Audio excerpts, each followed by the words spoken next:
Hey everyone, and welcome. If you're stepping onto a site today, you already know that our absolute primary goal isn't just production, it's ensuring that every single person goes home safely at the end of the day. I'm your host, and today we're going through a comprehensive explainer of the PUBIA mining or PBM Take 5 procedure. So consider me your virtual safety superintendent for the next few minutes. We're going to look closely at this step-by-step personal risk assessment. It's a highly structured professional procedure designed for one very simple reason: to keep you out of harm's way. All right, let's dive right in. Here is our quick roadmap for today's explainer. First, the Take 5 safety standard. Then, Step 1, stop and think. Step 2, identify the hazards. Step 3, make the changes. Steps 4 and 5, execute. And finally, specifics for underground operations. So is any task worth your life? It's a really heavy question, right? But honestly, it's the absolute foundation of everything we do. At PBM, the answer is a definitive zero exceptions no. And that brings us to literally your most powerful tool on the entire site: Stop Work Authority. This is your absolute right, and actually your fundamental responsibility, to stop work immediately when unsafe conditions are identified. You do not need to ask for permission to stop if you see danger, period.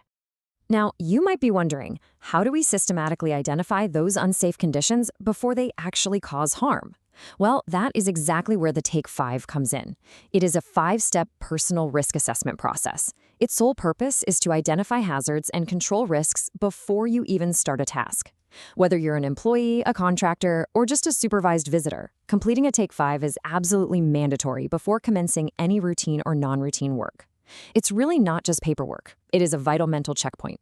Moving right along to Section 1, the Take 5 Safety Standard, Roles and Responsibilities. So, safety is a shared culture, for sure, but accountability here is strictly broken down. For all personnel, your job is to conduct the assessment, stop work if it's unsafe, and literally implement the controls. But as you look at the management layers, you'll see surface supervisors are required to ensure completion and perform random compliance checks. However, pay attention to that underground supervisor's role. Because of that specific environment, their requirement is much stricter. They absolutely must review and sign off on all underground Take 5s within the first 2 to 3 hours of a shift and at each new cycle. And here is the core framework itself. I really want you to mentally anchor these 5 steps. Ready? 1. Stop and think. 2. Identify the hazards. 3. Make the changes. 4. Communicate the work. And 5. Do the task safely. This entire sequence is specifically designed to interrupt that dangerous autopilot behavior. Let's break down each phase, starting with the most critical moment, which is before you even touch a single tool. Section 2, Step 1, Stop and Think, Assessing Readiness. This step is all about establishing your physical state and the task's baseline risk. You need to ask yourself, are you truly fit for work? And by that, the procedure literally means physically, mentally, and emotionally capable of performing the task without endangering yourself or anyone else. Are you trained, competent, and authorized by your supervisor for this specific job? If the answer is no to any of that, you stop right there and contact your supervisor. But what if you are fit and trained, yet the task itself is super complex? This is where JSA triggers come in. A JSA is a more comprehensive job safety analysis. You absolutely must escalate from a Take 5 to a full JSA if you answer yes to certain triggers, like say you'll be exposed to equipment with guards removed, or maybe the task involves hazardous materials like chemicals or radioactive substances. Okay, if you've passed Step 1 without triggering a JSA, we move into Section 3.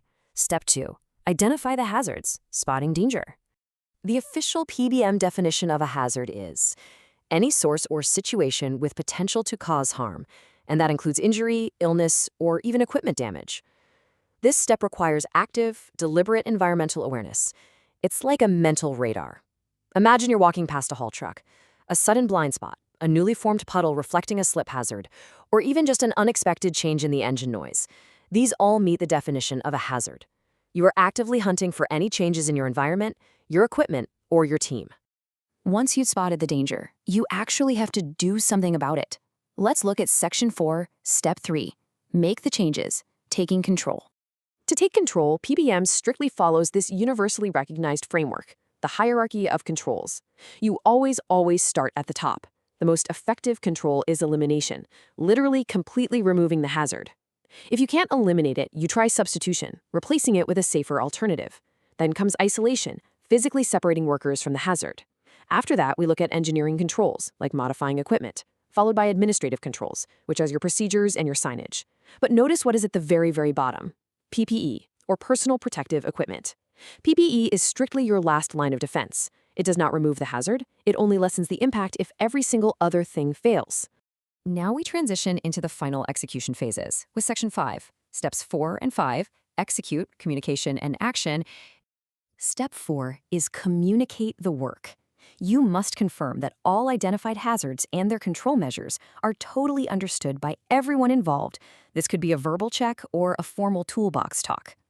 Notice the checklist approach. You are literally cross-checking with a yes or no. Are the hazards adequately controlled and communicated for this to be a low-risk task? If the answer is no, you do not proceed. You stop and you contact your supervisor. If yes, you move to Step 5. Step 5 is do the task safely. But listen, doing the task safely isn't just a one-and-done deal. It requires continuous active monitoring. You must constantly observe the work environment, the equipment, and the personnel for any changes whatsoever. And if any new hazard pops up during the task, we loop right back to our core philosophy: stop work authority. You stop work immediately and repeat the entire Take 5 process before you even think about continuing. Everything we've discussed applies site-wide. But let's look at Section 6, specifics for underground operations, additional safeguards. Underground mining utilizes a specialized Take 5 underground, or Take 5 UG, process. While those 5 core steps remain exactly the same, the hazards you're looking for down there are very, very different. You aren't just dealing with surface weather, you are dealing with complex ground conditions, restrictive ventilation, dangerous gases, and challenging water management. Because the environment is just so much less forgiving, the procedural safeguards are significantly enhanced. To really understand this heightened level of compliance, look at the contrast here. On the surface, supervisors perform random compliance checks. But underground, it is a completely different standard. An underground supervisor, or their delegate, is mandated to review and sign off on all Take 5 UGs within the first 2 to 3 hours, at the beginning of each new cycle and typically every 2 hours during their work area visits. It's incredibly rigorous. Let's look a little closer at this signature mandate, because this is a really critical distinction to understand. This 2-hour supervisor check is not an approval to start work.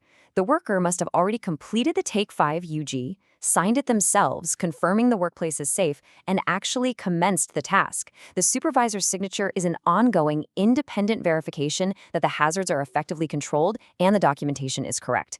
If the supervisor finds the controls inadequate, the work stops immediately, controls are improved, or the issue is escalated up the chain.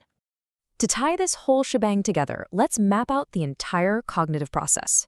On one side is the standard Take 5, and on the other is the underground version.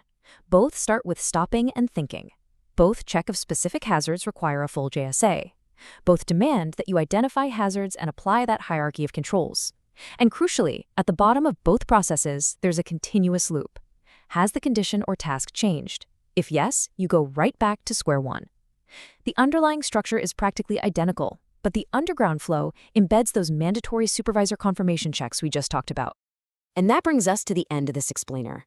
The Fubia Mining Take 5 isn't just some annoying piece of paper or a box to tick to keep management happy. It is a proven, highly structured methodology designed to keep you safe in an inherently dangerous environment.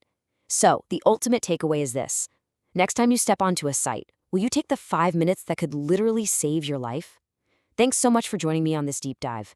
Stay focused, stay organized, and above all else, stay safe out there.